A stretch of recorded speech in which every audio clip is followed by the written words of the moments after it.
அதிமுக ஆட்சி காலத்தில் நெடுஞ்சாலைத்துறை ஒப்பந்த முறைகேடு தொடர்பாக எடப்பாடி பழனிசாமியின் நெருங்கிய நண்பர்கள் முன்னாள் அமைச்சர் SP வேலுமணி தொடர்பான நிறுவனங்கள் மீது லஞ்ச ஒழிப்புத்துறை வழக்கு பதிவு செய்துள்ளது.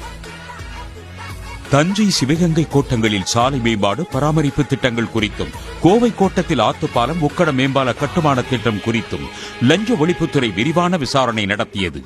இதில் அதிமுக பொதுச் செயலாளர் எடப்பாடி பழனிசாமியின் நெருங்கிய நண்பர்கள் நிறுவனமான SPK & Co மற்றும் RR இன்ஃப்ரா நிறுவனங்கள் சாலை பணிகளுக்கான டெண்டரை பெற்றதில் முறைகேடு செய்தது தெரிய வந்தது. அதன்படி சாலை பணிகளுக்கான RR இன்ஃப்ரா நிறுவனம் 655 கோடி ரூபாய், JSV இன்ஃப்ரா நிறுவனம் 493 கோடி ரூபாய் டெண்டரை பெற்றதில் முறைகேடு செய்தது தெரிய வந்தது. மொத்தம் 2000 கோடி ரூபாய் சாலை ஒப்பந்த பணிகளை விதிகளை மீறி பெற்று அரசுக்கு 20 கோடி ரூபாய் இழப்பு ஏற்படுத்தியதாக லஞ்ச ஒழிப்புத்துறை வழக்கு பதிவு செய்துள்ளது.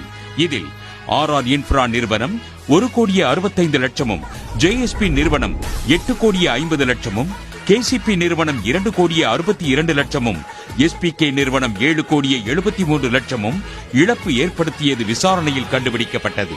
இதனை அடுத்து SPK & Co நிறுவனம் மற்றும் RR இன்ஃப்ரா நிறுவனம் மீதும், முன்னாள் அமைச்சர் வேலுமணி தொடர்புடைய நிறுவனமான KCP இன்ஜினியர் நிறுவனத்தின் மீதும், JSV என்ற நிறுவனத்தின் மீதும் லஞ்ச ஒழிப்புத்துறை வழக்கு பதிவு செய்துள்ளது.